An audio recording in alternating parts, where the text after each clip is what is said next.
ओम शांति।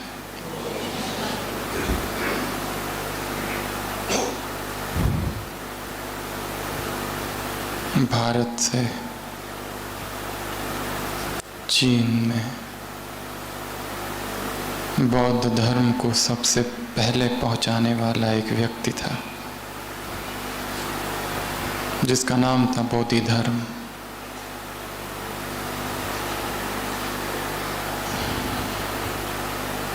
पहली बार वो बुद्ध का संदेश भारत से चीन की भूमि पर ले गया और उसके जीवन में वर्णन है कि एक बार एक संसारी व्यक्ति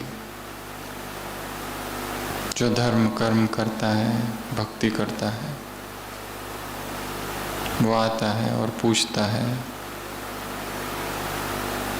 मैंने सभी धर्मों का अध्ययन किया है, बहुत शास्त्र पढ़े हैं और मैंने एक बात समझी है, जानी है और वो मैं करता भी हूँ कि सभी प्राणियों के प्रति करुणा भाव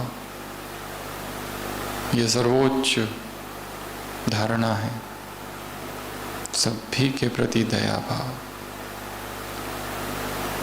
और मैं खुद भी सभी के प्रति दया भाव रखता हूँ, मित्र संबंधी, यहाँ तक कि प्राणी मात्र। परंतु मेरे पड़ोस में जो व्यक्ति है, मैंने सब कुछ कर लिया पर उसके लिए दया का भाव रखना मेरे लिए असंभव है। तो क्या यह अलाउड है मेरे लिए कि सबके प्रति दया का भाव है पर एक व्यक्ति को छोड़ा जाए, क्योंकि ये व्यक्ति ऐसा है, इतना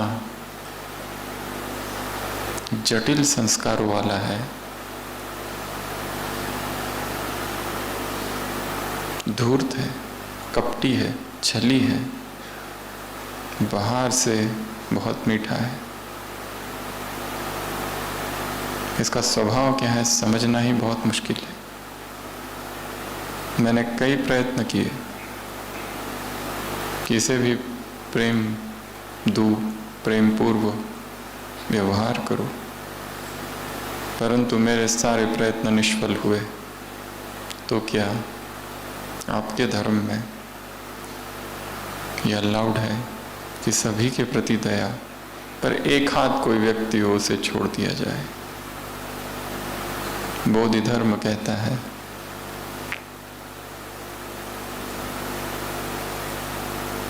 वो दया भाव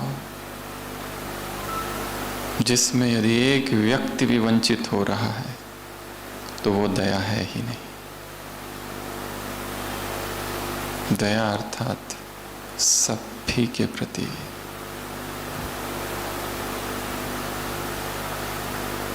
और भारत के संतों ने तो कहा कि ये मूल है धर्म का। न मालूम कितनी ऐसी मुरलियां हैं जो इस विषय पर चली है। लेटेस्ट अभी 24 अप्रैल संडे की अव्यक्त वाणी, रहम भाव और वैराग वृत्ति।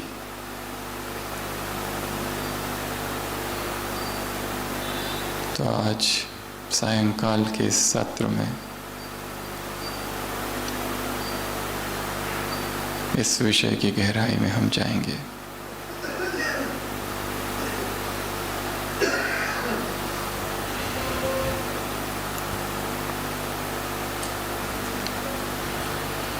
मन बहुत गहरा है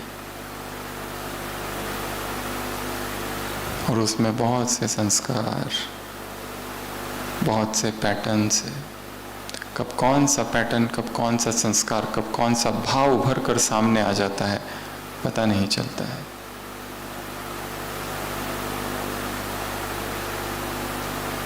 तो आप सब जो यहाँ भट्टी में आए हैं उसका सर्वोच्च लक्ष्य है, सर्वप्रथम लक्ष्य है स्वयं को ही जानना। बहुत समय पहले एक विदेश की बहन जो कि 40 साल से ज्ञान में है, उसने हमें एक प्रश्न पूछा था। मैं एक प्रश्न पूछती हूँ, उसका सही सही जवाब देना और वो उत्तर ना देना जो मैं जानती हूँ। और उसका प्रश्न था, हु आर यू? तुम कौन हो? तुम कौन हो?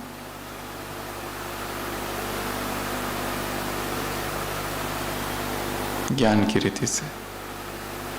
और वो उत्तर ना देना जो मैं जानती हूं।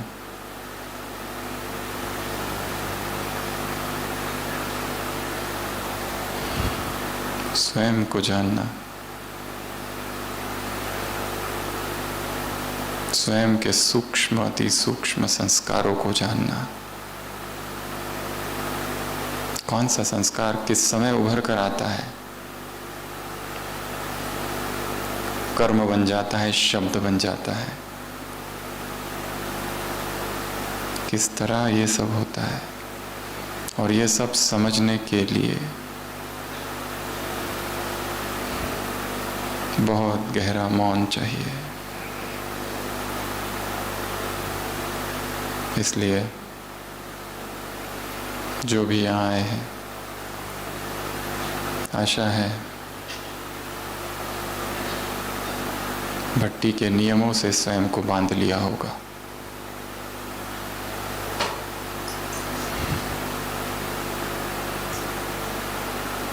और हर भट्टी में 3 नियम बताए जाते हैं। यदि बहुत गहरा अनुभव करना है तो, क्योंकि मन के 2 भाग है, चेतन अवचेतन, बाह्य मन अंतर मन, objective mind subjective mind, male mind female mind, ऊपरी और भीतरी, कॉन्शियस सबकॉन्शियस। यदि सबकॉन्शियस तक पहुंचना है, यदि हम अपनी डायरी में एक हिमखंड निकाले, एक लाइन खींचो, ऊपर से एक बर्फ का टुकड़ा, 1 भाग ऊपर और 9 भाग नीचे। जो नीचे के 9 भाग है वो है अवचेतन मन, और जो केवल ऊपर दिखाई दे रहा है वो 1 भाग, वो है चेतन मन। और चेतन मन जो हम सोच रहे हैं, जो हमारी फीलिंग्स है, जो हमारे इमोशंस है, ऊपर ऊपर जो लोग देख रहे हैं, जो लोग कहते हैं इसका स्वभाव ऐसा है, ये बोलता है ऐसा, ये करता है ऐसा, ये चलता है ऐसा, पर ये केवल 1 भाग है। जो 9 भाग है वो नीचे है, और वो इतने डीप है, इतने डीप है।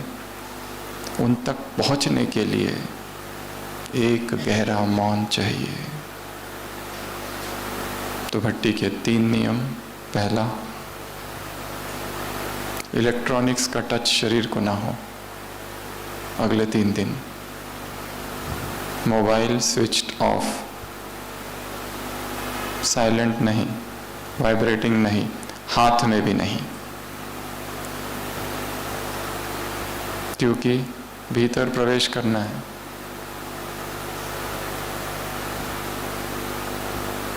मन की गहराइयों में अंधेरा है, ऊपर से ज्ञान योग सब चल रहा है, सेवाएं, पर ये सब कुछ हमें बाहर ले जा रहा है, सब कुछ, यहां तक कि योग भी जिस तरह से हम कर रहे हैं वो वाला, सब कुछ दौड़ बाहर है। भीतर एक गहरा सन्नाटा है, और सन्नाटे में प्रवेश करने के लिए इस संसार से कनेक्शन कट ऑफ जब तक नहीं होगा तब तक ये काम नहीं हो सकता है। और नियति ने यह अवसर दिया है, और ड्रामा की भावी, यह भगवान की अनुकंपा कृपा दया आशीर्वाद कि हम मधुबन की इस भूमि में पहुंचे हैं, जो तपस्वियों की भूमि है, जो ब्रह्मा की कर्म भूमि, कर्मातीत भूमि है। और ऐसी भूमि में आकर, यहाँ आकर भी यदि संसार से ही संपर्क जोड़ा रहा तो ये जो भीतर जाना था वो जाना नहीं होगा। इसके लिए जिन्होंने भी मोबाइल अब तक स्विच ऑफ नहीं किया है, स्विच ऑफ और कमरे में जिस दिन भट्टी का अंतिम क्लास पूरा होगा उसी दिन उसको खोलना, ऑन करना। नहीं किया होगा तो क्लास के बाद जिससे बात करनी है कर लो आज। The last talk.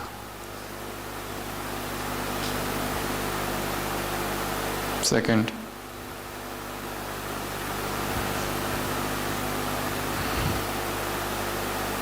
आवाजों से परे जाना है तो सेकंड नियम, आपस में बातचीत बंद। कोई भी साधना बातचीत करते हुए नहीं हो सकती। और यहाँ साधक की भांति बैठो, साधक की भांति, एक छोटे बच्चे की भांति, एक बच्चा जिसके मन में कौतूहल है, वंडर है, ओहो क्या है। ऐसे आ जाओ यहाँ पर कि अब तक का किया हुआ ज्ञान और अब तक का योग और अब तक की सारी सेवाएं सब कुछ एक तरफ। मुझे कुछ भी नहीं पता, मैं छोटा सा बालक हूँ। मुझे अपने जीवन की फिर से एक नई शुरुआत करनी है। ये भट्टी भट्टी नहीं है, एक टर्निंग पॉइंट हो जीवन का। छोटा सा बच्चा, अभी अभी उसने आंख खोली है, अभी अभी संसार को देख रहा है। अब तक उसे कुछ भी पता नहीं था। हर चीज चौंका दे। यहाँ पर कुटिया में बैठो तो ओहो क्या है, हिस्ट्री हॉल में बैठो तो ये कौन है। सभी पूर्वजों का वरदानी हस्त सिर पर। मधुबन की इन वीथियों में, मधुबन के इस आंगन में, मधुबन की इस गलियारों में घूमते समय एक गहन सन्नाटा, मौन हृदय में, चुप।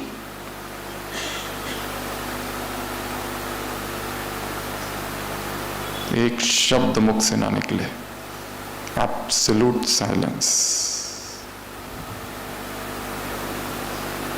क्योंकि काम बहुत गहरा है। इतना बड़ा काम, उतनी बड़ी कीमत चुकानी पड़ेगी। हाँ, अगर नहीं चुकाते हैं तो यहाँ आना केवल एक मनोरंजन का साधन रह जाएगा। यहाँ आना, ये खाया वो खाया, इधर घूमे उधर घूमे, इससे मिले और उससे मिले, और जैसे थे वही संस्कार, केवल एक नया छोटा मोटा सुखद सा अनुभव जोड़ा हुआ और वही लेकर जाएंगे। पर जिस काम के लिए आए थे वो काम इतना डीप है, इतना गहरा है। संस्कारों का परिवर्तन, इस चेतना पर चीरा लगाना है।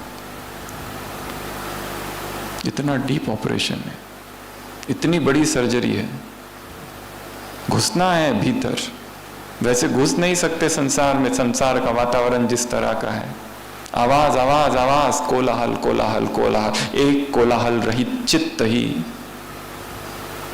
स्वयं को जान सकता है। सब कुछ बाहर भगा रहा है, दिन रात बाहर। सुबह से लेकर रात तक अपनी दिनचर्या देखो क्या है उसमें। सुबह उठे अमृत वेला, फिर कार्य से सेवा चालू, मुरली, सब कुछ जो कुछ हो रहा है, सब जगह पर एक एक्सट्रोवर्शन है। कहीं एकांत में जाकर बैठो कुछ घंटा, वो हो भी नहीं पाता क्योंकि सेवाओं का विस्तार इतना अधिक है। कितना सारा अनफिनिश्ड टास्क है विद इन, अंदर ही अंदर अनएक्सप्लेन्ड इमोशंस है जो अचानक उभर कर बाहर आते हैं। उसको हम समझ नहीं पाते ये है क्या। अचानक एक दुख बाहर आ जाता है, अचानक एक वेदना, एक पीड़ा, एक पश्चाताप, एक पाप का बोध, एक वासना, एक भोग की स्मृति।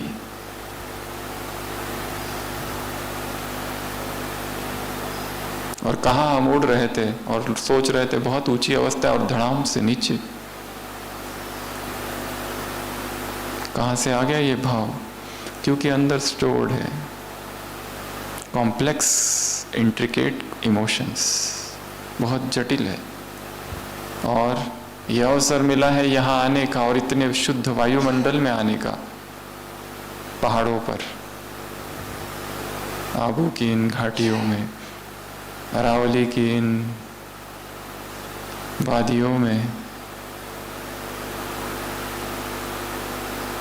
चुप, किसी से कुछ बात नहीं करनी है।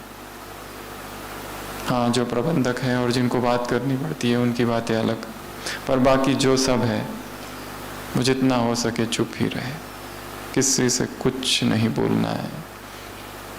तीसरा, इस परिसर के बाहर कहीं नहीं जाए, जितना हो सके अपना कमरा, dining, meditation hall, Om Shanti भवन, बस 4 धाम। इससे मिलूँ, उससे मिलूँ, इधर जाऊँ, उधर जाऊँ, ये भी कर लूँ, वो भी कर लूँ। यहाँ एक ही काम करने आए हैं, भीतर प्रवेश।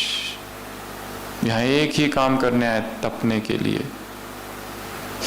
और तपने समय पीड़ा होती है, कैथारसिस, परगेशन जिसको कहते हैं साइकोलॉजी में। अंदर से बहुत किचड़ा बाहर निकलेगा और बेचैनी होगी। अगर ये नहीं होता है डिटॉक्स सिम्टम, एक अल्कोहलिक है, एक व्यक्ति 40 साल से दारू पीता है और अचानक उसको कह दो कि दारू बंद कर दे, 3 दिन बेचैनी होती है उसको, विड्रॉल सिम्टम्स होते, हाथ थर थर कांपने लगते हैं, डिलीरियम ट्रेमर्स, मांग करता है शरीर। उसी तरह जो भी हमारे एडिक्शंस है, जरूरी नहीं है कि जैसे वो अल्कोहलिक को होता है वैसे होगा, पर वो ही प्रक्रिया होगी इधर भी, वही साइकोलॉजिकल डिस्ट्रेस। अगर नहीं होता है तो समझना केवल ऊपर ऊपर छलांग तैर रहे हैं, भीतर प्रवेश नहीं किया। डिटॉक्स सिम्टम्स होने ही चाहिए, क्योंकि ये भट्टी डिटॉक्स भट्टी है। डिटॉक्स अर्थात अंदर के टॉक्सिन्स बाहर निकालना, वो शरीर के निकालते या आत्मा के टॉक्सिन्स बाहर निकलेंगे। Spiritual detox, digital detox, deny कर देना शरीर को जो वो रोज ग्रहण करता है, डिनाय कर देना आत्मा को जो वो रोज ग्रहण करता है, वो व्यर्थ, वो वेस्ट। तो ये होगा, सफरिंग होगी। अगर नहीं होती है तो समझना हमने भीतर प्रवेश ही नहीं किया। उदाहरण हमेशा दिया जाता है इंक की बोतल का। इंक की बोतल खत्म हो गई है, शाही की बोतल, अब उसको धोना है, पानी के नीचे रख दिया, नल के नीचे, शुद्ध पानी जा रहा है, पर क्या निकल रहा है उसमें से? Inky water.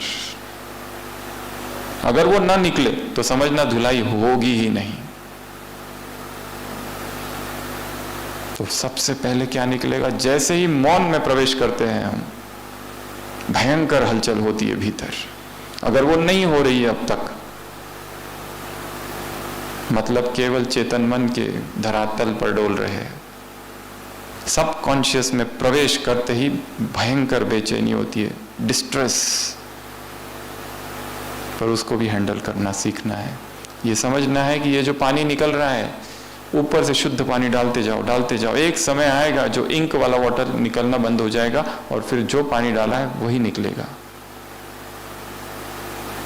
इस भट्टी का लक्ष्य है जो संस्कार पूर्व से है उनको डिलीट करना और नए संस्कार भरना। ये 2 काम है। डिलीशन जो पहले से है और फिर नया भरना। अगर नया नहीं भरेंगे और पुराना हटा देंगे तो फिर और बेचैनी होगी। छोटे बच्चे को के पास छोटा सा लड्डू है, पिताजी आते हैं कहते हैं वो लड्डू दे दो, वो नहीं देगा। एक ही तो है उसके पास, उसको बड़ा दे दो, फिर वो इसको छोड़ता है, वो लेता है।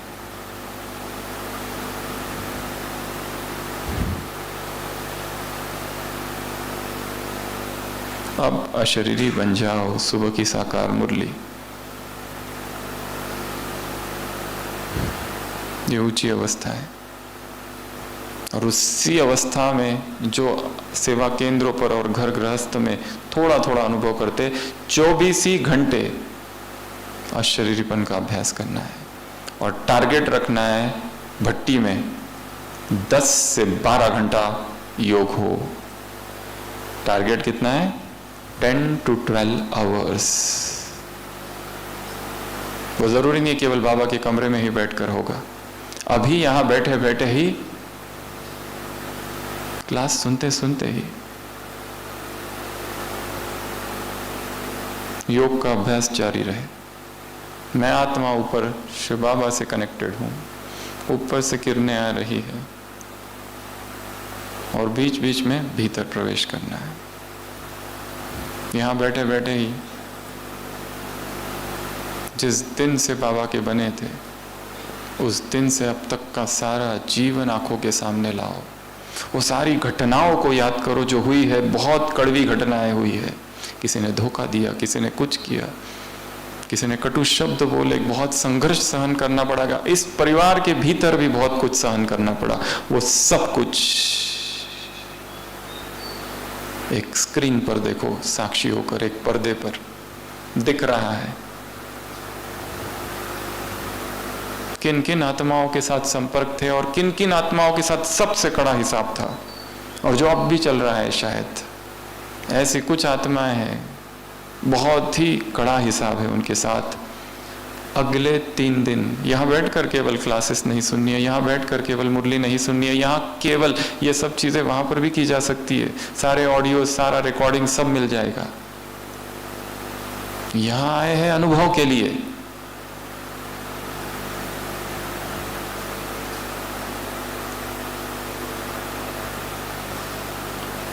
अनुभव बहुत महंगी चीज है, उसका दाम बहुत ज्यादा है, वेरी कॉस्टली।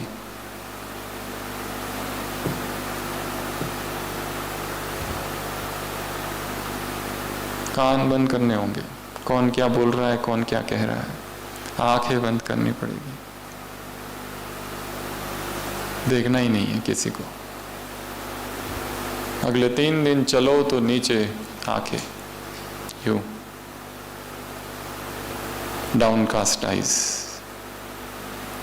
इसको कहते हैं डाउन कास्ट आइज। और इसको नियम ही बनाना है, चलते फिरते आंखें नीचे ही हो, क्योंकि आंखें जहां जाएगी वहां ऊर्जा दौड़ती है। आंखें जिसको देखती है उसके प्रति संकल्प चलते हैं। हम देखते हैं विदेशी मधुबन में आते हैं, कई मास रहते हैं, चुपचाप ऐसे रहते हैं जैसे है ही नहीं। अनरीचेबल हो जाओ, बी अनरीचेबल। अपने कमरे से नीचे देखते हुए जाते हैं, नीचे देखते हुए वापस। अगर किसी को क्लास कराना है तो क्लास कराने की बैठते हैं, क्लास कराते हैं, फिर नीचे देखते हुए वापस।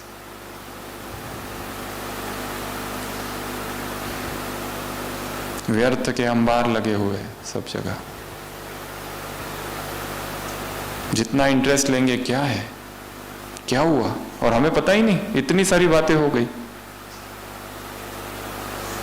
भाग्यशाली हो, तुमको पता नहीं, और पता करने की कोशिश भी मत करो।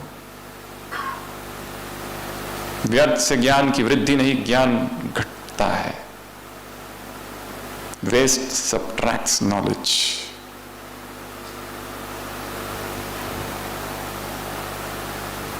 तो नियम नंबर 1, मोबाइल स्विच ऑफ, शरीर को स्पर्श ही ना करे कोई भी इलेक्ट्रॉनिक्स। 2, आपस में बातचीत बंद। फिर भी करेंगे क्योंकि लंबे समय की आदत तो है। अमृत वेले से ही बातचीत चालू हो जाती है, कमरे से ही। वो तो बीच में योग आ जाता है, डिस्टरबेंस, कि वो एक बार खत्म हुआ 4:45 बजे, फिर वापस सीढ़ियां उतरते उतरते ही माताओं की बातें चालू हो जाती है। बीच में थोड़ा सा एक विघ्न आ गया, वो हट गया योग का, वापस बातें चालू, कमरे में बातें चालू, मुरली सुनते समय बातें चालू, मुरली में भी बातें चालू, मुरली होने के बाद भी बातें चालू, नाश्ते में भी बातें चालू, क्लास का फिर एक विघ्न बीच में, उसमें मुश्किल से बंद। संस्कार, बोलू कुछ बोलू, कुछ बोलू, कुछ नहीं बोलना है, stop, statue.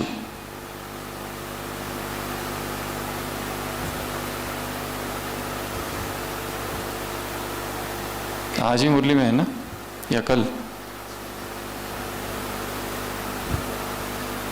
Manners.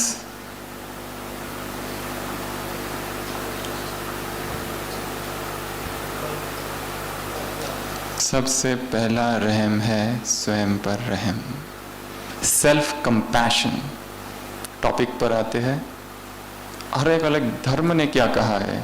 Start Christianity में Corinthians Bible, the father of Jesus Christ, he is the father of compassion. Christianity क्या कहती है? परमात्मा कौन है? रहम का सागर है, रहम का पिता है वो, father of compassion, he is the father of all comforts. ये क्रिश्चियनिटी में कहा गया है। ईसाई धर्म,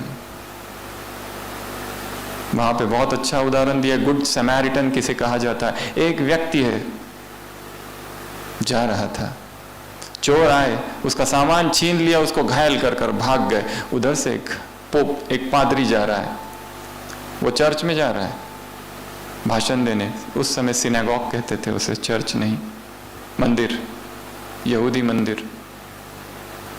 वो प्रवचन देने जा रहा है प्रेम पर उसके पास समय नहीं है। ये व्यक्ति घायल पड़ा हुआ है, लूटा गया है, चला जाता है। दूसरा आता है, एक व्यापारी, वहां से जा रहा है, ये व्यक्ति पड़ा हुआ है पर इसकी तरफ कोई ध्यान नहीं देता है। वो कहता है मदद करो, वो कहते नहीं, मुझे टाइम नहीं है। ऐसे कई लोग आके जाते, धार्मिक लोग आके जाते। एक अंत में एक गरीब व्यक्ति आता है, वो उस पर दया करता है, उसको अपने गधे पर बिठाता है, उसको शफाखाना ले जाता है, उसका इलाज कराता है, उसको ठीक कराता है और फिर भेजता है।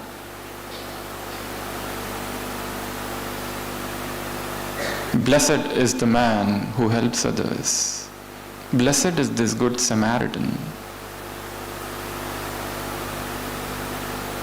हिंदी में बहुत सारे, इंग्लिश में बहुत सारे शब्द है। एक है मर्सी, एक है पिटी, दया आ गई उस पर, उसके ऊपर पिटी, मर्सी के ऊपर सिंपति, सिंपति जताना, उसके ऊपर है कंपैशन, सहानुभूति, उसके ऊपर है समानुभूति, एम्पैथी। अलग अलग शब्द बताए गए हैं। तो क्रिश्चियन धर्म में भी देखो तो कहा गया है कि धर्म का सार है दूसरों की पीड़ा को समझना, दूसरों के दर्द को समझना। आज की मुरली में भी है ना, बेचारे दुखी है संसार के लोग, और वहां तक ही नहीं रह जाना बस, पर मैं क्या कर सकता हूं उनके लिए। ईसाई धर्म, यहूदी धर्म में भी भगवान को यहोवा टालमुड में फादर ऑफ कंपैशन कहा गया है। पुरानी मिस्र की जो सभ्यता है, एंशिएंट ग्रीक, उसमें भी दो प्रकार की दया बताई। एक व्यक्ति जिसने बहुत अपराध किया है उस पर दया, और एक व्यक्ति जिसने अपराध नहीं किया है फिर भी उस पर आरोप लगे उस पर भी दया। अलग अलग प्रकार के कंपैशन का वर्णन है। कॉन्फ्यूशियस एक धर्म है, उसमें भी कहा गया है कि दया, एक छोटा सा बच्चा है, वो कुएं में गिर पड़ा, हम भागते हैं उसको बचाने के लिए। इसलिए नहीं भागते कि ताकि उसके माँ बाप से हमें स्तुति मिले, इसलिए नहीं उसकी मदद करते ताकि हमारे मित्र संबंधी हमारी स्तुति करे, इसलिए भी नहीं कि उसकी आवाज़ हमें पसंद नहीं है वो बच्चे की जो नीचे से बैठकर चिल्ला रहा है। ये मनुष्य का स्वभाव है, कंपैशन। कॉन्फ्यूशियस का मॉरल कल्टीवेशन में कॉन्फ्यूशियस कहता है this is known as moral cultivation, और इसको कल्टीवेट करना है। राह चलते हमें दिखे कि किसी मदद की आवश्यकता है, उसकी मदद करना, और सबसे ज्यादा मदद उनकी करो जो स्ट्रेंजर्स है, जिनसे हमारा कोई लेना देना नहीं। वो लोग कभी नहीं भूलेंगे। इसलिए नहीं कि हम किसी संस्था से जुड़े हुए हैं, इसलिए भी नहीं कि हम बाबा के बच्चे, ये हमारा धर्म है मनुष्य जाति का। स्ट्रेंजर्स की मदद करो। हम देखते हैं हॉस्पिटल में कुछ लोग आते हैं फल लेकर, एक एक पेशेंट को एक एक फल देके चुपचाप निकल जाते हैं। कौन है क्या है कुछ पता नहीं, मदद करते हैं चुपचाप और चले जाते हैं।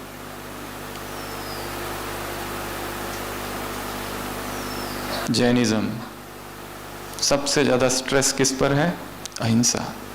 हमारी वजह से किसी को भी दुख ना हो, किसी को भी पीड़ा ना पहुंचे, इसका सबसे ज्यादा ध्यान रखा गया है। जैनिज्म, बुद्धिज्म में ब्रह्म विहार है। बुद्धिज्म ईश्वर को नहीं मानता, शून्यवाद है, पर ब्रह्मा को जरूर मानता है। यह भी कितना वंडर है। ईश्वर को नहीं मानते, ना आत्मा को मानते, अनात्ता, आत्मा को नहीं मानते, ना परमात्मा को नहीं मानते, शून्यवाद कहते। पर बुद्धिज्म की सर्वोच्च अवस्था को उन्होंने नाम दिया, नाम भी ब्रह्मा के ही नाम से दिया, ब्रह्म विहार। और ब्रह्म विहार में 4 बातें हैं। ब्रह्मा इस संसार का हाईएस्ट पुरुष है, उसमें ये 4 बातें हुए। अनंत करुणा, अत्यंत करुणा, सबके प्रति करुणा, जैसे बुद्ध के जीवन में करुणा थी, मुझे जो मिला है सबको मिले। अनंत मुदिता, चीयरफुलनेस, इतनी खुशी है भीतर से कि जो पाना था पा लिया। अनंत मैत्री, सभी मेरे मित्र है। मैत्री, एक है मित्र, मित्र अलग है, मैत्री अलग है। मित्र एक व्यक्ति हो सकता है, मैत्री सबसे है, कोई भी पराया नहीं है, सभी मेरे हैं। और चौथा अनंत उपेक्षा, उपेक्षा का उस समय का अर्थ था साक्षी भाव, डिटैच्ड। ये चारों ही बातें जिसमें है उसे ब्रह्मा कहा गया है। ब्रह्मा में ये थी। और बोधिसत्व वो है जो ब्रह्म विहार में स्थित रहता है। तो करुणा। फिर आते हैं जैन, बुद्धिज्म, हिंदू धर्म। हिंदू धर्म में अलग अलग शब्द है, कृपा, दया, अनुकंपा। कृपा, दया, अनुकंपा, सबके प्रति, कोई भी हो, पापी से पापी ही क्यों ना हो, उसके प्रति भी दया का भाव।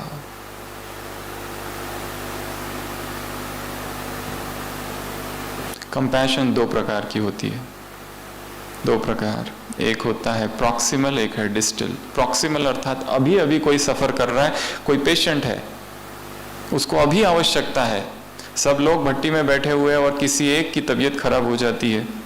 हर भट्टी में ऐसा कभी होता है, उसका जो साथी होता है या उसका जो सेवाधारी होता है और जो उसकी सेवा जिसे करनी है वो वहां बैठा होता है सेवा करते हुए।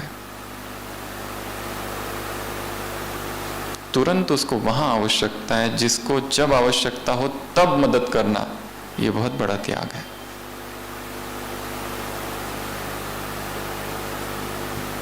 अपने ज्ञान योग का त्याग करना किसी की मदद करने के लिए। बाकी त्याग तो बहुत करते हैं, पर अमृत वेला हम छोड़ना नहीं चाहते। जो तीव्र पुरुषार्थी है उनकी बातें कर रहे हैं। बाकी जिनका रोज मिस होता है उनको कोई फर्क नहीं पड़ता है, वो तो तैयारी है, हम चलते हैं, बहाना मिल गया। उनकी नहीं, जो सजग है, जो कभी मिस नहीं करते, उनकी बात कर रहे हैं।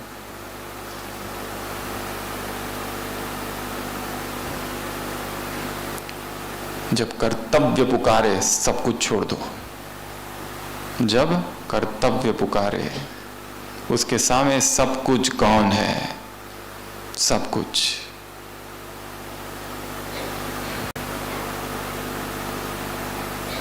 ऐसे समय पर कई बार आगंतुक आते हैं सेवा केंद्रों पर या कहीं पर भी, जो हमारे रेस्ट का टाइम है, अपने रेस्ट का समय त्याग कर उसको अटेंड करना, ये त्याग है। इसके एक्स्ट्रा मार्क्स है और बहुत ज्यादा मार्क्स है। ये है प्रॉक्सिमल, अभी अभी। एक है डिस्टल, हेलमेट पहनो, एक्सीडेंट ना हो, होगा तो चोट ना लगे, उसको कहते हैं कंपैशन, डिस्टल कंपैशन। आगे का कंपैशन कई प्रकार के। हीरोइक कंपैशन एक होता है, अपने जीवन को रिस्क में डालकर किसी की मदद करना, उसको कहते हैं हीरोइक कंपैशन।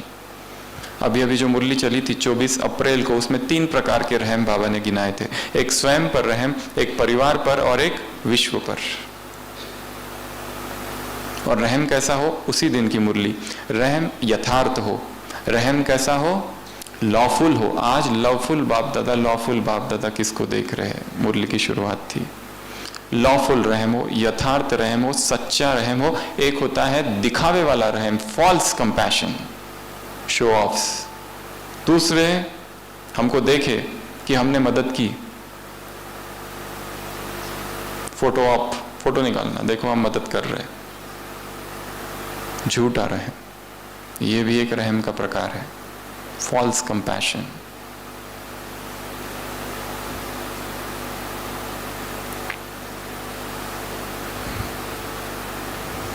तो रहम के ढेर सारे प्रकार हैं और सबसे महत्वपूर्ण है सेल्फ कंपैशन, जिसकी अभी हम थोड़ी चर्चा करेंगे। एक है परिवार के प्रति फैमिलियल रहम, फैमिलियल कंपैशन, एक है यूनिवर्सल कंपैशन, एक और एक शब्द है उसको कहते हैं कंपैशन फटीग, फटीग अर्थात थकान। ये यूजुअली जो लोग मेडिकल प्रोफेशंस में हैं या हेल्थ केयर में हैं, रोज रोज पेशेंट्स देखते हैं और रोज रोज दुखी लोगों को देखते हैं, फिर उसका असर होना कम हो जाता है।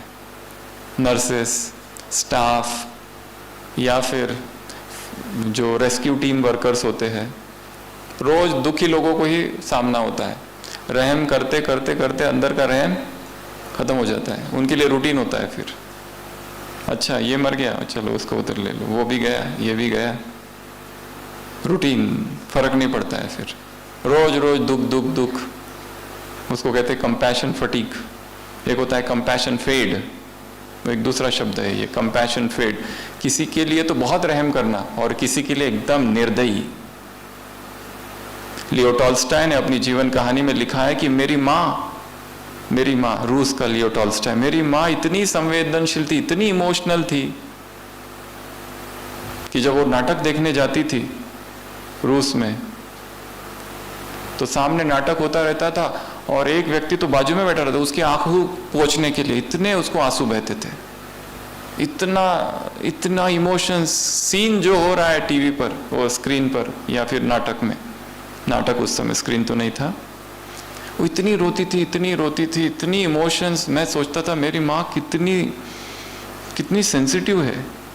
पर जब तक वो नाटक देखती थी, बाहर वो टांगे वाला उसका जो पर्सनल था, इतनी कड़ाके की ठंड में वहां ही उसको खड़े रहना पड़ता था, नौकर था बेचारा, और उस समय बर्फ पड़ती थी रूस में, वो अलाउड नहीं था कि वो वहां से हटे। कई बार तो ऐसा हो गया कि जो चलाने वाला रथवान था वो मर जाता था, वो आती थी, कहती थी इसको हटाओ, डेड बॉडी को दूसरा बिठाओ, दूसरा लेके आओ। इधर नाटक में रोती थी, स्क्रीन पर कुछ होता था और बाहर आकर कोई फर्क नहीं पड़ता था।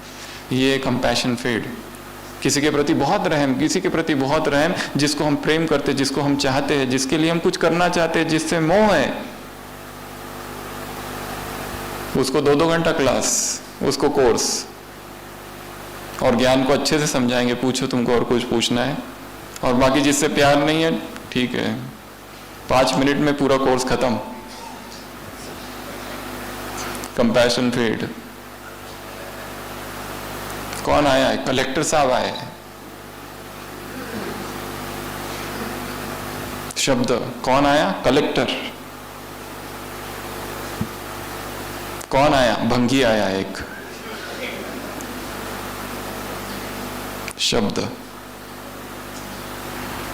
शब्द प्रभावित करते हैं।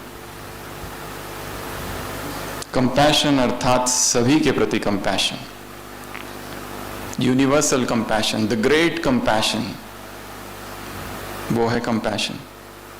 और उस सब के लिए चाहिए सबसे पहला कंपैशन है सेल्फ कंपैशन। और सेल्फ कंपैशन के कुछ शत्रु है। पहला शत्रु है सेल्फ क्रिटिसिज्म, खुद को दोषी ठहराना, मेरी वजह से, मेरी वजह से, मेरी वजह से, मैं ही गिल्टी, गिल्ट कॉन्शियसनेस में जीना कि मेरे से बहुत बड़ा पाप हो गया है, मैं बहुत बड़ा पापी हूं, जहां मैं जाता हूं मुझे मत लेके जाओ, मैं जहां जाऊंगा ना सर्विस बिगड़ जाएगी। इतना आत्मग्लानि का भाव है, इतना निगेटिविटी खुद के प्रति भरी हुई है। इससे तो वो लोग अच्छे हैं जो अहंकारी है, ये उससे भी नीचे की अवस्था है। सेल्फ कॉन्फिडेंस पूरा चला गया है, मेरे से पाप हुआ है, मेरे से पाप हुआ है, मेरे से पाप हुआ है।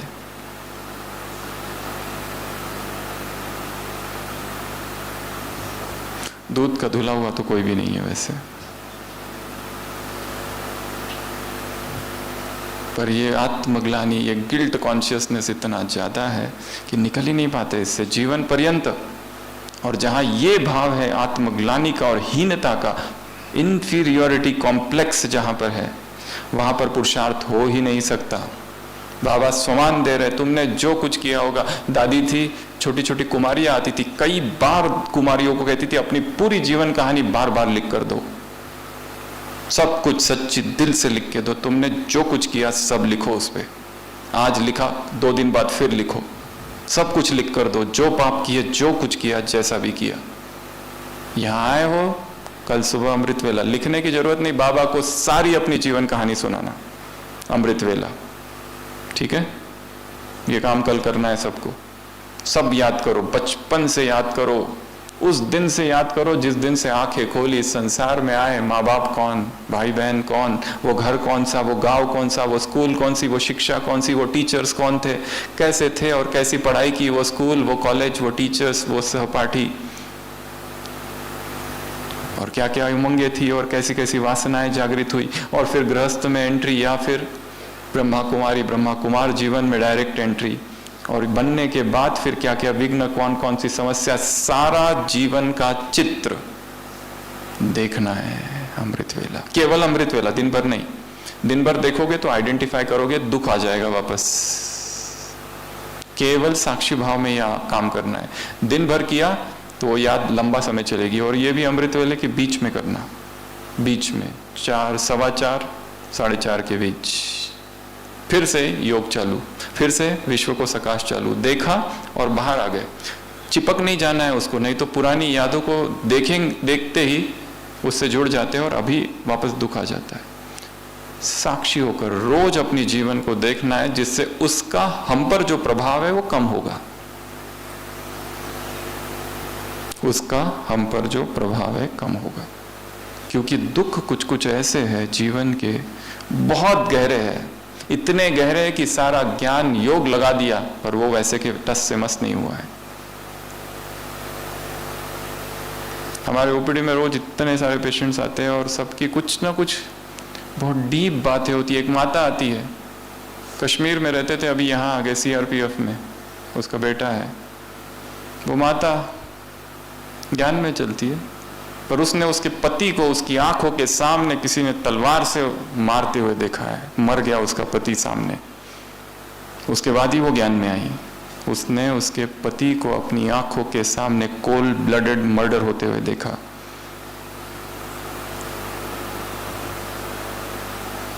मैं आत्मा हूं, परमात्मा की संतान हूं, ये सारा ज्ञान उस स्मृति को मिटाता नहीं है। वो इतना गहरा है सबकॉन्शियस में, सदमा सा है।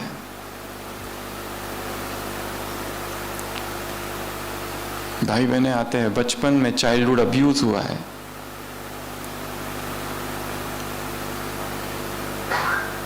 समझ नहीं आ रहा है क्या हो रहा है। तो सबसे पहला रहम, सेल्फ कंपैशन, खुद पर ही रहम करना। और खुद पर रहम का शत्रु कौन सा है? सेल्फ क्रिटिसिज्म से मुक्त करना। अपने आप को माफ कर दो, अपने आप को। दुनिया को माफ बाद में, लोगों को माफी बाद में। पहला माफी किसको? मैं मधुबन की इस भूमि में, इस भट्टी में, सब ब्राह्मणों के सामने, बाबा मैं अपने आप को माफ करता हूं। ब्रैकेट में ये भी ऐड कर देना, इस संसार में बड़े बड़े पापी है ब्रैकेट में हमको इतने बड़े पापी भी नहीं है, इसलिए मैं अपने आप को बिना कोई शर्त के माफी देता हूं। क्योंकि ये माफी जब तक नहीं करेंगे, उस गिल्ट कॉन्शियसनेस से मुक्त नहीं होंगे। उससे हमें मुक्त होना है, उसके बाद ही पुरुषार्थ चालू होगा। दूसरा है सेल्फ आइसोलेशन। खुद को हम अकेला कर देते हैं, सबसे अकेला, भिन्न कर देते हैं। मुझे किसी से कुछ शेयर नहीं करना है, अपने अंदर ही प्रेशर कुकर भरा हुआ है, किसी से बताया नहीं। तो कल अमृत वेला बाबा को ऐसी 3 बातें बतानी है जो आज तक हमने किसी को भी नहीं बताई। प्रेशर कुकर है अंदर, दबा के रखिए उस बात को, बता दो उसको। और किसी निमित्त को बताओ तो बहुत अच्छा, पर जो जिस पर विश्वास हो उसी को। नहीं तो हम अपनी बात किसी को बताएंगे और वो उल्टा फायदा लेने लगेगा। अपनी कमजोरी सभी के सामने ढिंडोरा पीटते नहीं बैठना है, ठीक है ना। बाबा को कल सुबह ये काम करना है, एक तो अपने जीवन को देखना, दूसरा अपनी सबसे गहरी बात जो अनस्पोकन है, किसी को नहीं सुनाई आज तक, बिल्कुल छिपा के रखिए, सुना दो। तो सेल्फ आइसोलेट नहीं, बाहर निकलो उस गुफा से, उस ककून, उस गड्ढे से। तीसरा सेल्फ विक्टिमाइजेशन, खुद को विक्टिम नहीं बनाओ। Don't play the victim card, English में कहते हैं don't play the victim card. एक सेल्फ क्रिटिसिज्म के भी आगे की अवस्था है, इसमें सब कुछ समाया हुआ, इतनी निगेटिविटी है खुद के विषय में, बहुत निगेटिविटी। मैं ये नहीं कर सकता, ये मेरे से नहीं होगा, ये करो, नहीं ये मेरे से नहीं होता, ये मैंने कभी किया नहीं है। किया नहीं है तो क्या हुआ, करो। कॉन्फिडेंस ही नहीं है, करके कोशिश तो करो। नहीं हमसे होता ही नहीं, क्यों नहीं होता? मधुबन की भूमि में है, अमृत वेले का समय है 2 से 5, 1 मिनट भी कम ना हो।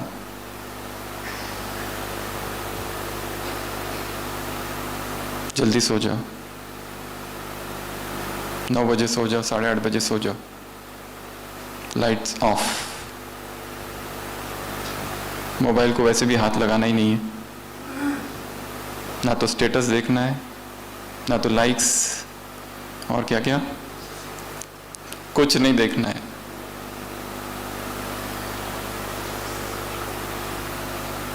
हाथ ही नहीं लगाना है उसको। जल्दी सो जाओ, अपने आप 1:30 बजे 1:40 को नींद खुलेगी। पहुंच जाओ मधुबन के आंगन में, देखो अमृत वेला कैसा सन्नाटा रहता है, ऐसी आवाज आती रहती है, sibilance. In the sibilance of the night में तपस्या होती है। देखो कैसा अनुभव होता है। बाबा को कुछ कहना है आपसे, कुछ देना है, कोई पर्पस देना है जीवन का, कि तुम भटक गए हो, अब मैं बताता हूं क्या करना है। परंतु उसकी आवाज सुनने के लिए उतना मौन चाहिए, और पहुंचो उसके पास। और प्लेन बुद्धि जिसको बाबा कहते हो के बैठ जाओ, मुझे कुछ पता नहीं, अब तू बता क्या करूं, कैसे करूं। यू टेल, समर्पण। इससे पूछा, उससे पूछा, इससे पूछा, हजारों, जीवन में हजारों समस्याएं और हजारों लोगों से पूछ चुके हैं, किसी ने उत्तर नहीं दिया और उत्तर कोई देगा भी नहीं। ब्राह्मण जीवन की सभी समस्याओं का एक ही उत्तर है, अमृत वेला। और परमात्मा है उत्तरों का सागर, प्रैक्टिकल उत्तरों का सागर। He is the ocean of practical answers.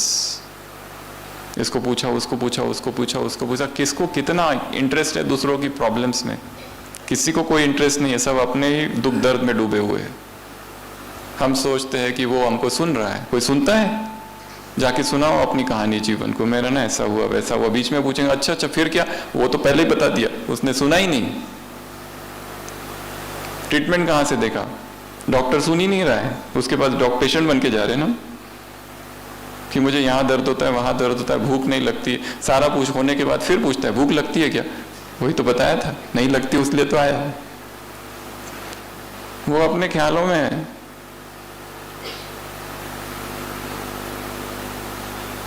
किसी को किसी में इंटरेस्ट नहीं है।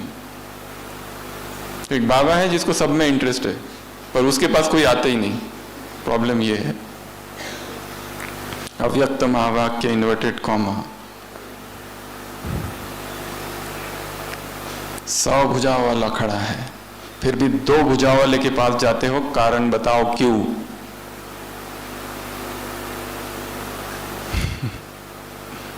उसके पास नहीं जाते, क्योंकि उसकी आवाज मौन है, और उसकी आवाज सुनना हो तो खुद मौन होना होगा। कम से कम 3 दिन तो हो जाओ,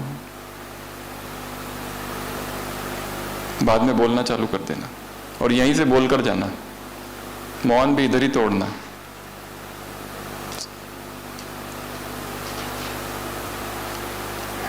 सेल्फ कंपैशन में सेल्फ विक्टिमाइजेशन ना हो, सेल्फ क्रिटिसिज्म ना हो, सेल्फ आइसोलेशन ना हो।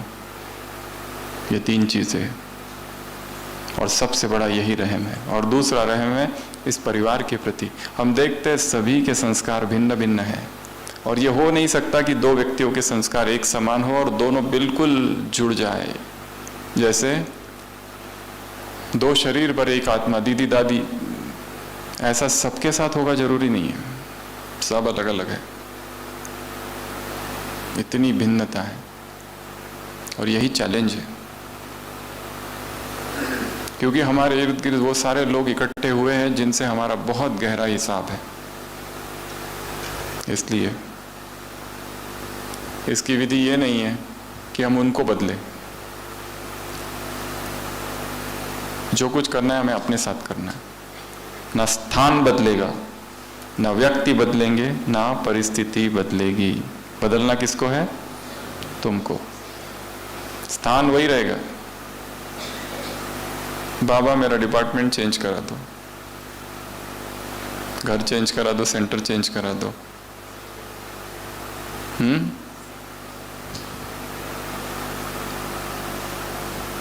यहाँ 1 रावण है, वहां 10 रावण है बाजू के घर में।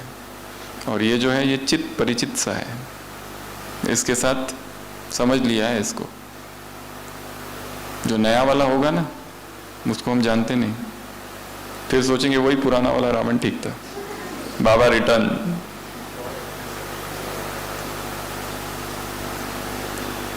संसार में अनाउंसमेंट होती है एक दिन अचानक, जिसके जिसके जो जो दुख है अपनी पोटली में बांधो और आके लटका दो एक मंदिर के पास। आधी रात को 12 बजे ये काम करना है। सब लोग अपने दुखों की पोटलियां भरते हैं और अपनी अपनी पोटलियां लेकर मंदिर के पास जाते हैं। सब अपनी अपनी पोटलियां लटका देते हैं। किसी किसी की बड़ी है, किसी की बहुत छोटी है, किसी की कुछ है, किसी की कुछ है। सबकी अलग अलग रंग बिरंगी पोटलियां लटक जाती है। फिर थोड़ी देर के बाद अनाउंसमेंट होती है, अब जिसको जो लेना है ले लो। बड़े वाले सोचते मैं छोटी वाली ले लूं। अब सोचते हैं मेरे पास तो इतना दुख है, मेरे जैसा दुखी कोई है क्या संसार में? दुख ही दुख है, सब सुखी है मेरे से। तो सब यही सोचते हैं कि दूसरे की ले लूं, पर जैसे ही दूसरे की लेने जाते डर जाते, पता नहीं अंदर क्या होगा। अपनी ठीक है, चित परिचित है, फैमिलियर है, 10 साल से झेल रहे हैं उस व्यक्ति को, ठीक है चलेगा वो। और आखिर में सब अपनी अपनी लेके चले जाते। अपना ही दुख ठीक है, पता नहीं ऊपर से तो बहुत सुंदर और बहुत अच्छा दिखता है ये व्यक्ति, पर अंदर से खतरनाक। इसलिए नो कंप्लेंट्स। तो इस परिवार में रहते हुए सबको स्वीकार करके चलना है। एक्सेप्टेंस। क्या करना है?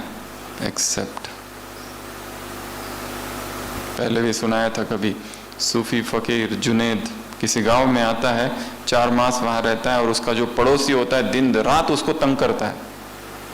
एक झोपड़ी बना के, बेचारा फकीर है, किसी से दुश्मनी नहीं है, अल्लाह के गीत गाता है, रहता है।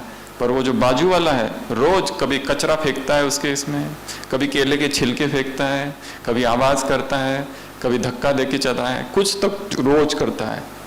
वो जुनेद एक दिन नमाज पढ़ते समय कहता है, अल्लाह मैंने आज तक तुझे कुछ नहीं मांगा, पहली बार मांगता हूं, ये जो बाजू वाला है ना इसको उठा ले। फर्स्ट टाइम इसका कुछ कर।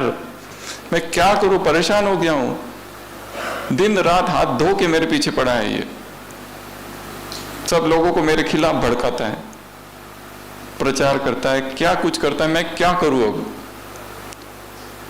आज तक अल्लाह ने उसकी कोई प्रार्थना सुनी नहीं थी और ना ही उत्तर दिया था। पहली बार गॉड इंटरवीन्ड। खुदा आके कहता है, खुदा की आवाज आती है कि ये तेरा 4 दिन से पड़ोसी है, 4 मास से। मेरा ये 40 साल से पड़ोसी है, क्योंकि हम सब भगवान के पड़ोसी है, सारी दुनिया ही उसकी पड़ोसी है। मैं उसको 40 साल से सहन कर रहा हूं और तू 4 मास में थक गया। Only 4 months. हर एक के अपने अपने संस्कार है, एक का ना मिले दूसरे से वन वन की काठी। हमको वर्तमान संस्कार देखने ही नहीं है। वो तभी होगा जब हम अपनी ऊंची स्थिति में स्थित रहेंगे तो ही। थोड़ा सा नीचे आ गए तो झगड़े।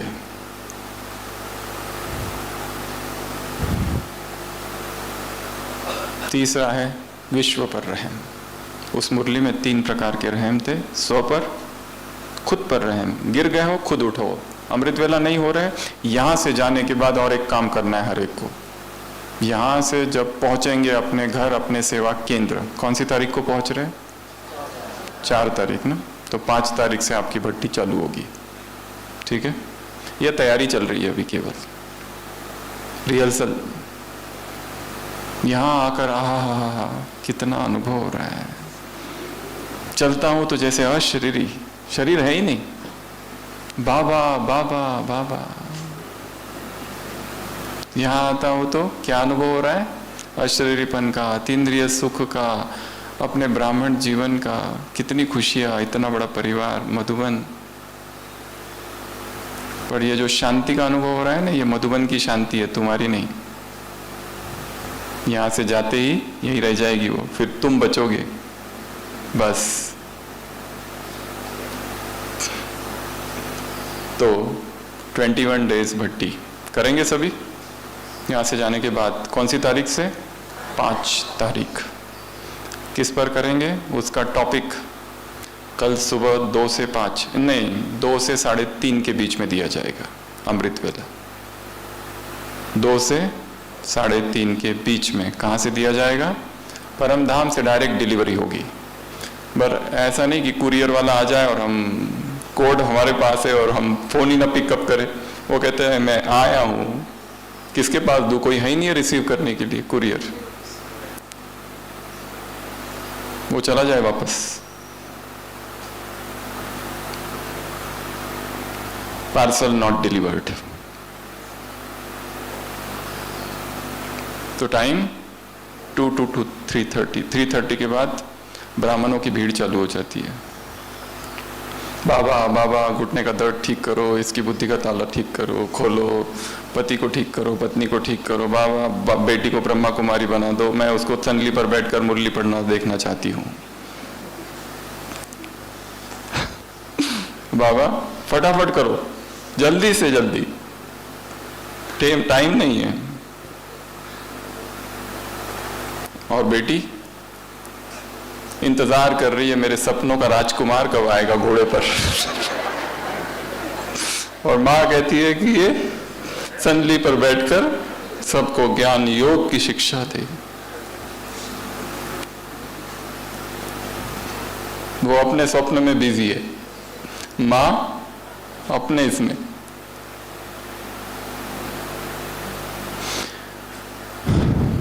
तो 21 डेज भट्टी, सुबह, कल, परसों, जब तक मधुबन में है तब तक। वो 3 नियम, वो 3 रत्न जो कहे।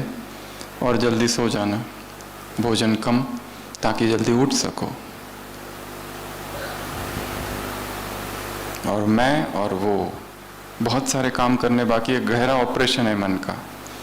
21 डेज एक एक दिन गिन गिन के बिताना है। एक डायरी बनाओ यहाँ से जाने के बाद। डे 1 क्या किया, डे 2 क्या किया, डे 3/21 21 डेज। जिसका ब्रह्मचर्य अभी तक हिलता रहता है वो ब्रह्मचर्य पर भट्टी करेंगे। जिनके संबंधों में कड़वाहट है वो 21 दिन केवल संबंधों का चिंतन करेंगे। जिनका मुरली चिंतन नहीं होता है वो केवल लक्ष्य रखेंगे 21 डेज मुझे एक एक टॉपिक पर चिंतन करना है। जो कभी लिख नहीं पाते वो एक एक टॉपिक पर लिखेंगे। जिनके शरीर में प्रॉब्लम है, शरीर बीमार है, वो शरीर की बीमारी पर भट्टी करेंगे कि मैं ऐसा क्या करूं, कौन सी चीज मिसिंग है जिसके वजह से शरीर बीमार पड़ रहा है। कोई तो एक नियम है प्रकृति का जिसका उल्लंघन किया, क्योंकि प्रकृति का नियम उल्लंघन करते ही चाहे वो ब्राह्मण हो, महात्मा हो, भक्त हो, सन्यासी हो, सभी मनुष्य मात्र को सजा मिलेगी। दंड, बीमारी दंड है प्रकृति के नियमों का उल्लंघन करने का। तो रहम अर्थात स्वयं पर रहम, खुद पर रहम। परिवार पर रहम, तीसरा विश्व पर। हर एक आत्मा की मदद हमें करनी है, हर एक, कोई भी वो हो। इसलिए नहीं कि वो बहुत बड़े पोस्ट पर है, इसलिए नहीं कि वो छोटी पोस्ट पर है, क्या है वो नहीं, स्त्री है पुरुष है क्या है पता नहीं, कोई भी हो। कपड़े देखकर या कार देखकर कौन आया है जज नहीं करना है लोगों को। जैसे मेडिकल कॉलेजेस होते हैं ना, उसमें क्या होता है, प्राइवेट डोनेशंस होती है, वो बराबर वहीं कांच होती है, वहां से देखते हैं जो बेटा अपने माँ बाप के साथ आ रहा है कौन सी कार में आ रहा है, ताकि डोनेशन इधर फिक्स हो जाए उसका, उस अनुसार डोनेशन की कीमत बढ़ाते हैं। वो देखकर नहीं। एक व्यक्ति, एक संत एक द्वार पर जाता है किसी के, वहाँ भोज हो रहा होता है, फटे पुराने कपड़ों में होता है, कहते जाओ हटो यहाँ से तुम भिखारी हो। बोलते अरे ऐसे कैसे हो गया। फिर वो जाता है, बहुत अच्छे उधार कपड़े लेता है, पहन के आता है, तो उसका स्वागत होता है, आओ आओ आओ। वो भोजन करने बैठता है और भोजन अपने कपड़ों को खिलाने लगता है। ये इसके हकदार है, मैं हकदार नहीं हूँ, ये इनकी महिमा है। तो कपड़ों को देखकर आत्मा को जज नहीं करना है।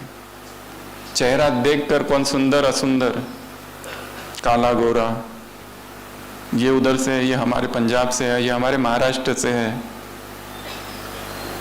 आप भी हिमाचल से हम भी हिमाचल से, थोड़ा राउंड लगा के आते हैं नक्की, आप भी साउथ से हम भी साउथ से, आप भी कर्नाटक से हम भी कर्नाटक से। ऐसा कभी बोला कि आप भी परमधाम से और हम भी परमधाम से, चलो थोड़ा घूम के आते हैं। हद हद हद, हदों से बाहर। तो खुद पर दया, खुद पर रहम, खुद पर अनुकंपा, ये सबसे बड़ी है। खुद गिरे हो अब उठो, यही रहम है। अमृत वेला नहीं कर रहे हो, खुद चालू करो, नया संकल्प करो। अभी सब कुछ कर लिया, वो 21 दिन केवल अमृत वेला पर काम करो। यहाँ से किताब ले लो अमृत वेला की, दिन रात उसको पढ़ो जब तक एक एक शब्द याद ना हो जाए उस किताब का। स्पार्क की छोटी छोटी किताबें हैं, जाने से पहले कोई एक किताब लेके जाओ, उस एक किताब पर 21 दिन भट्टी करो। शुभ भावना, ब्राह्मण परिवार, सत्य, टीचर्स, कितने टॉपिक्स है, अशरीरी अवस्था, कोई भी एक बुक ले लो छोटी सी और 21 डेज उसी पर काम करो। एक दिन भी, अगर कभी चौथे दिन गिर भी गए, भोजन पर काम करो, शरीर पर काम करो।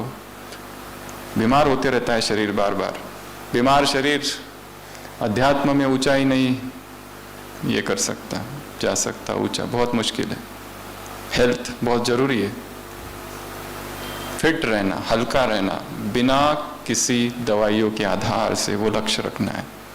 कैसे होगा वो? कुछ जीवन परिवर्तन करना पड़ेगा, भोजन को परिवर्तन करना पड़ेगा, वो सब कुछ करो उन 21 डेज में। तो ये यहाँ जब तक हो, ये सब क्या है? तैयारी। कौन सी भट्टी की? वहाँ जो चालू करनी है। करियर प्रॉब्लम्स है, करियर इश्यूज चल रहे, क्या करूँ क्या नहीं, यहाँ से प्लानिंग करो और वो 21 डेज डीप चिंतन करो। ठीक है? तो दया ही मूल है और अहंकार नहीं रखना है। छोटा बच्चा बन जाओ, जैसे शुरुआत में भी कहा, मुझे सीखना बाकी है। नाउ आई बिगिन, मैं आज से चालू करता हूँ। मुझे कुछ नहीं पता, मैं आज से, अभी से, कितना बजा? 7 बज रहा है, 31 तारीख, आज से मेरा नया जन्म हुआ है। I begin now. तो सभी अलर्ट होके बैठेंगे, जो सामने आ सकते हैं सामने आ जाए, नीचे बैठ सकते हैं नीचे बैठेंगे। नियम, अंग से अंग ना लगे, शरीर शरीर को टच ना हो, दूर दूर नीचे आ जाओ जो बैठ सकते हैं, क्योंकि अगला 25 मिनट्स एकदम स्थिर बैठना है। नेक्स्ट 25 मिनट्स ऐसे बैठो जैसे ओम शांति भवन में आपको सामने की जो संदली है ना, वहाँ बिठाया गया है और उतने सारे लोग जो है ना 3000 वो आपको देख रहे हैं। वहाँ बैठ के ऐसे ऐसे तो नहीं हिलोगे ना, स्टेटस का सवाल है।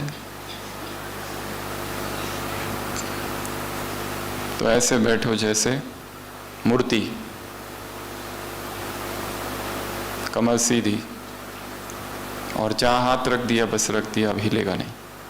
नेक्स्ट 25 मिनट्स, अभी अभी मुरली चली थी, स्वराज्य अधिकारी, ज्ञान की शक्तियों से इंद्रियों पर जीत पाओ। यदि हम आधा घंटा भी स्थिर नहीं बैठ सकते तो कैसे योगी हुए? बाबा को देखा है कैसी पोज है, बुद्ध को देखा है, महावीर को देखा है। योगी अर्थात हिम शिखर जैसा स्थिर, अचल, जर्रा सा ना हिले। अपनी आंखों को इतना स्थिर कर दो, अपने शरीर को इतना स्थिर कर दो, हाथ जहां रख दिए बस रख दिए। बुद्ध आते देखते उनका एक शिष्य बैठा हुआ है, बुद्ध के मुख से निकलता है साधो साधो। इतनी स्थिरता, पोस्चर में ही इतनी स्थिरता। जो हिलता रहता है वो आत्मा का अनुभव कैसे करेगा? इधर खुजली, इधर खुजली, इधर पैर, उधर पैर, इधर देख रहे उधर देख रहे, फिर शॉल ठीक कर रहे, फिर पर्स देख रहे। स्थिर अर्थात स्थिर, पूर्ण स्थिर। बस हाथ अब रख दिया, अब हिलेगा नहीं, उंगली भी ना हिले, जबान भी ना हिले भीतर। अपनी आंखों को एक जगह स्थिर कर दो। चले।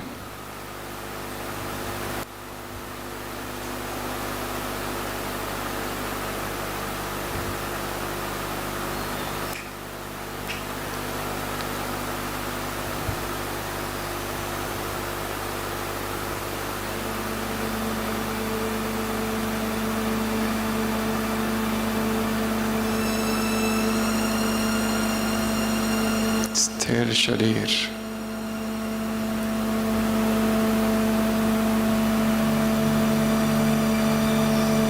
शांत मन,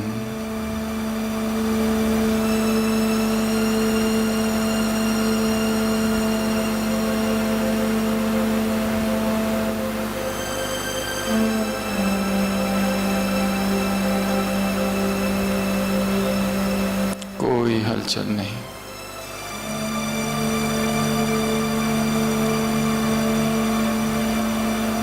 स्थिरता ही पवित्रता है।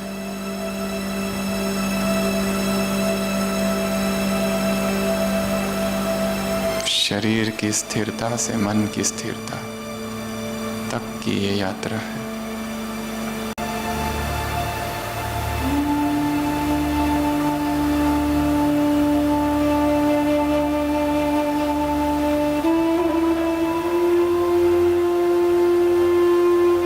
तपस्वियों में महातपस्वी,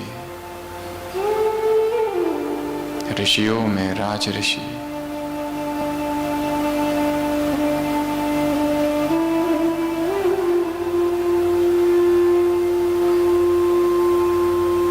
योगियों में राजयोगी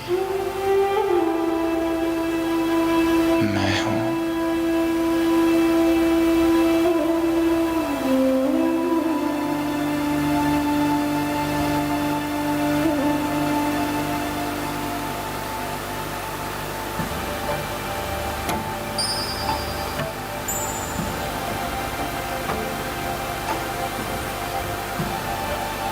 कुछ समय के लिए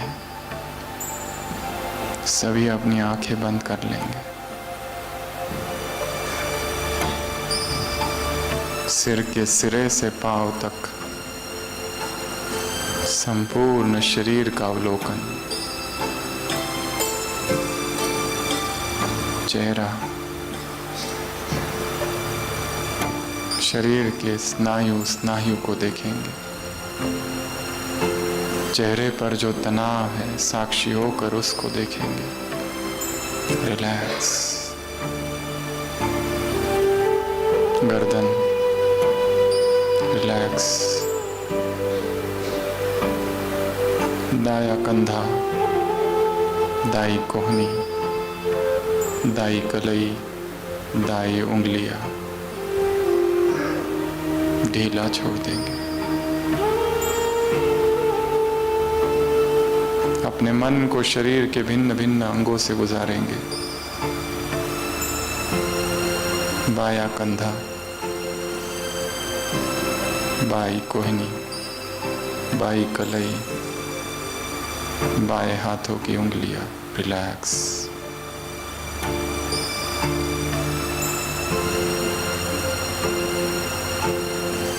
छाती, पेट, रिलैक्स। ढीला छोड़ते जाएंगे एक एक अंग, पीठ, कमर,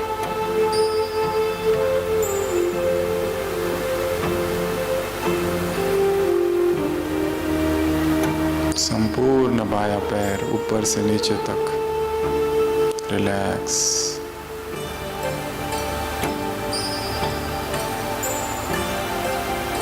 बाया दाया दोनों पैर रिलैक्स।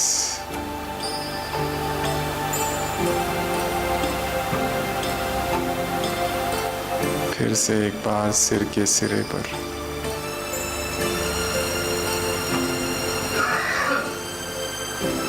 शरीर को बाहर से देखा, आप शरीर को भीतर से देखेंगे।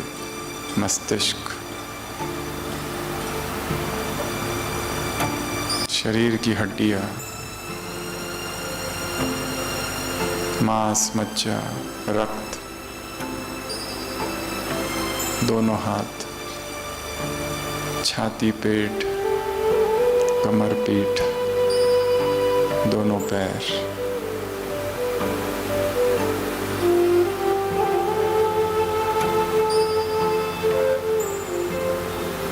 तीसरी बार फिर से अवलोकन करेंगे शरीर का ऊपर से नीचे तक, कोई भी अंग छूटने ना पाए।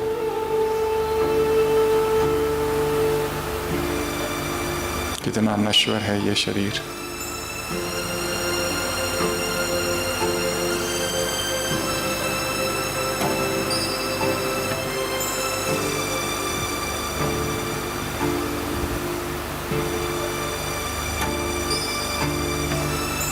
देह के भव्य भाल पर विराजमान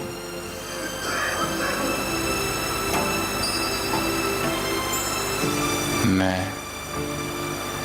एक चमकता हीरा हूं। समग्र चेतना को भ्रुकुटी के मध्य केंद्रित करेंगे। फिर से अनुभव करेंगे कि शरीर कहाँ चला गया। केवल तरंगे ही तरंगों का अनुभव हो रहा है। सिर खो गया है, दोनों हाथ खो गए, छाती, पेट, पैर, कहाँ गया सब कुछ। केवल ज्योतिर्मयी आत्मा। इसी अवस्था में कुछ समय रहेंगे।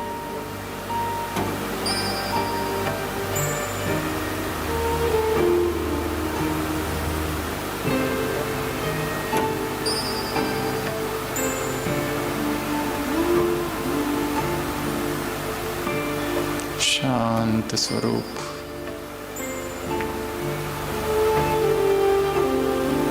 प्रेम स्वरूप,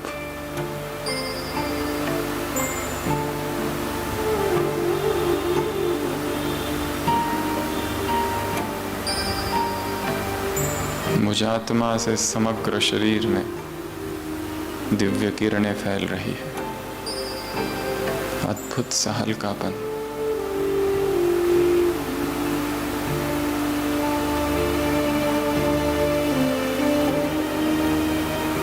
मैं आत्मा उड़कर जा रही हूं ऊपर, आकाश से परे, तत्वों से पार, संसार से दूर, सूक्ष्म वतन में हूं। सम्मुख अव्यक्त बाप दादा सभी आंखें खोलकर बाबा को देखेंगे। अपलक नयन।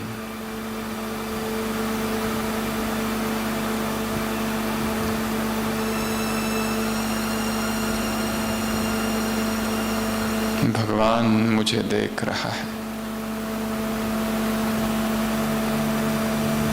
भगवान की दृष्टि मुझ पर पड़ी है।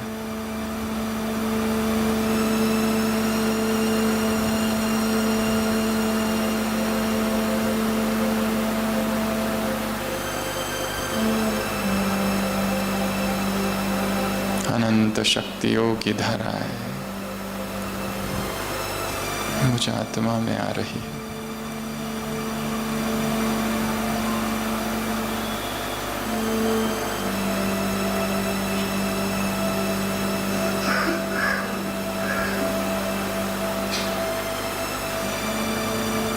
प्रभु प्रेम का अनुभव। बाबा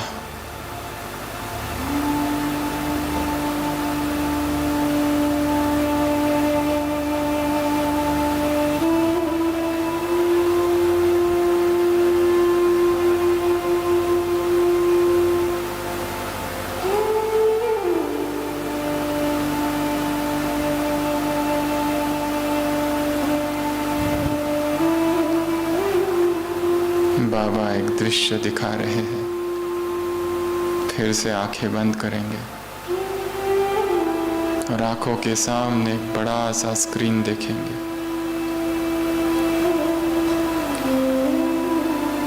इस स्क्रीन पर अपने जीवन की सारी फिल्म देखनी है, बचपन से लेकर तो अब तक क्या क्या हुआ।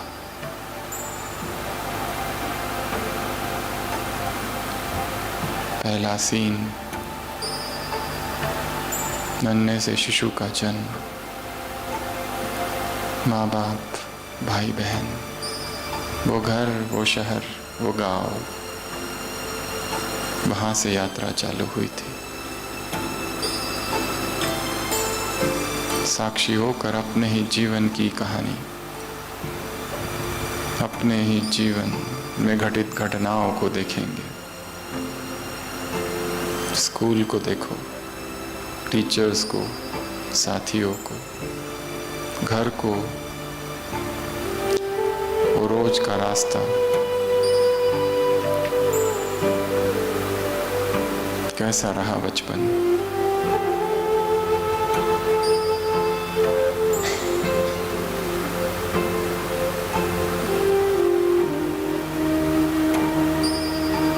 और आगे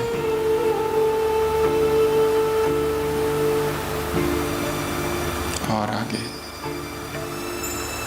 जिसके जीवन में जो जो घटनाएं घटी है, उन घटनाओं को देखते जाएंगे। वो कॉलेज, वो करियर, वो जीवन, वो जवानी की उमंगे,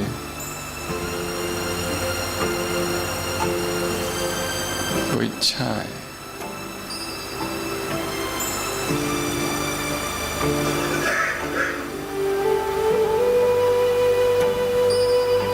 वो दुखद घटनाएं, सुखद घटनाएं।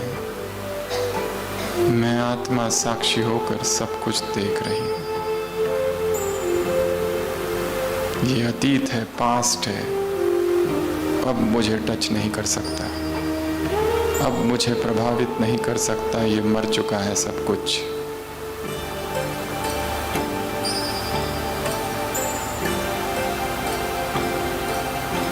उन सभी लोगों को देखो, उन आत्माओं को जिसके संपर्क में आए। विवाह, पति पत्नी, बच्चे, नए संबंधी, रिश्तेदार, नया घर, नई जॉब, नए लोग, नए बॉस, नया सेवा केंद्र, नई बहनें, नया डिपार्टमेंट, नया स्थान। और आगे उस दिन को याद करेंगे जिस दिन पहली बार बाबा का परिचय मिला। वो कोर्स के दिन, वो प्रदर्शनी के दिन, वो खुशी, वो उत्साह, वो नशा, वो सेवा केंद्र पर मुरली, वो टोली, वो ब्रह्मा भोजन, वो प्रथम सेवा, वो कराया हुआ प्रथम कोर्स,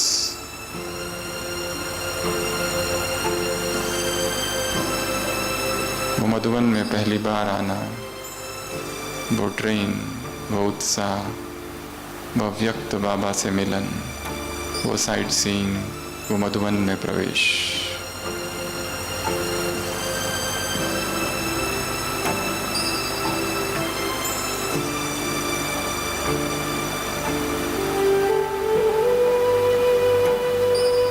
बाबा के प्यार के वो सारे गीत,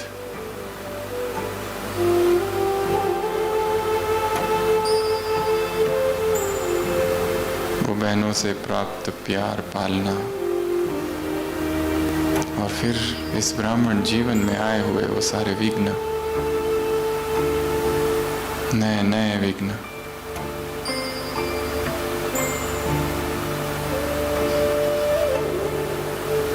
इतने सारे विघ्न मैं पार कर चुका हूं, कर चुकी हूं, उसके सामने वर्तमान के विघ्न तो कुछ भी नहीं है।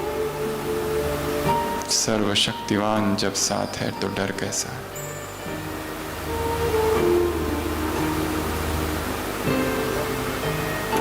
देखो, वर्तमान अपना घर, सेवा केंद्र, ऑफिस, वहां रहने वाले लोग, वो कार्मिक अकाउंट्स, सब कुछ। और अब आ जाओ वापस इस हॉल में, इस भट्टी में। ब्राह्मणों की सभा है, नुमा शाम का समय, 21 दिन की भट्टी का संकल्प, 5 तारीख से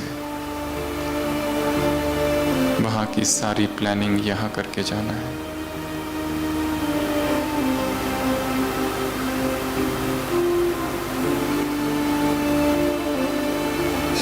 फिर से आंखें खोलेंगे, बाबा से दृष्टि।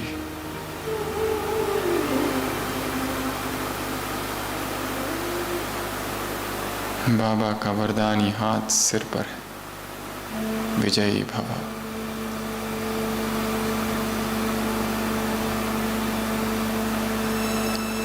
निर्विघ्न भव।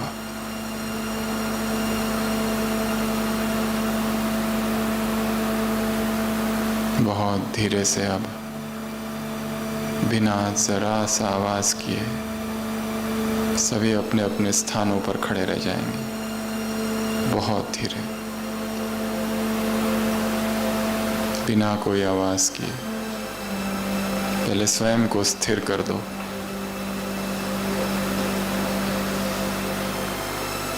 दृष्टि बाबा की तरफ, बहनें बहनों की तरफ, भाई भाइयों की तरफ। सभी हमारी तरफ ही देखते रहेंगे और 2 हाथों से 2 व्यक्तियों के हाथ पकड़ेंगे, एक ह्यूमन चेन, सीधी इस तरह, इधर ही देखते हुए, इस तरह, एक हाथ इधर, एक हाथ इधर, आंखें बंद।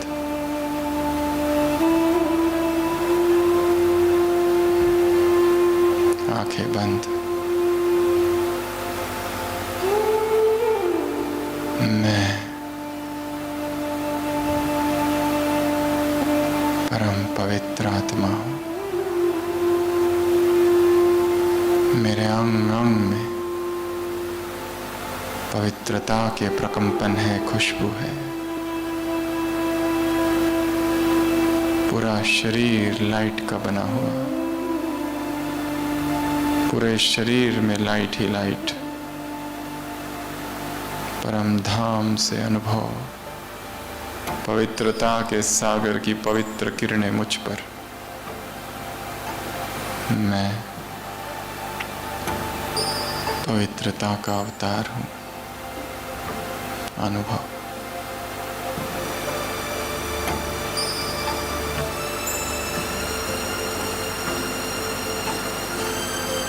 कर्मेंद्रियों की सारी उत्तेजनाएं शांत।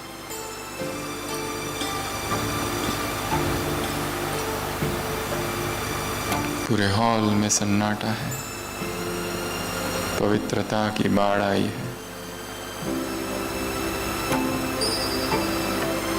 मेरे अंग प्रत्यंग में पवित्रता, मेरे दोनों हाथों से पवित्र किरणें इन 2 आत्माओं को जा रही है और इन 2 हाथों से पवित्र किरणें मुझ आत्मा में आ रही है।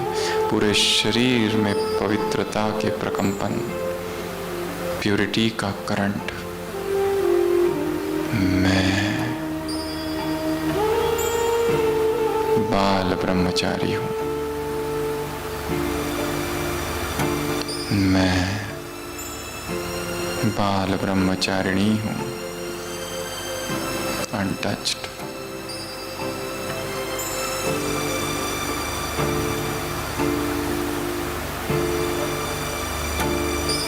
ये पवित्रता ही सेल्फ कंपैशन है।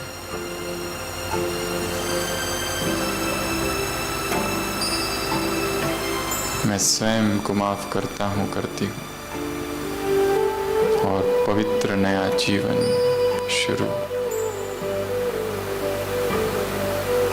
एक मर्यादा युक्त जीवन, निरंतर सतत कांस्टेंट अमृत वेला प्रभु प्रेम का अनुभव, हर दिन मुरली चिंतन, हर दिन प्रभु याद में भोजन, सारी दिनचर्या योग युक्त, नुमा शाम का योग, रात्रि डायरी चार्ट, व्यर्थ समाप्त, विकार समाप्त। मैं मुक्त हूँ, अतीत से मुक्त, पास्ट के बंधनों से मुक्त, वर्तमान की उलझन से मुक्त, भविष्य की चिंता से मुक्त।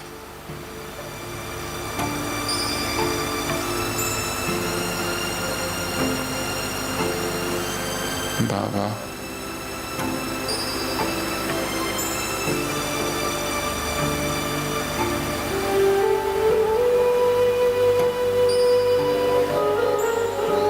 सभी धीरे से नीचे बैठेंगे।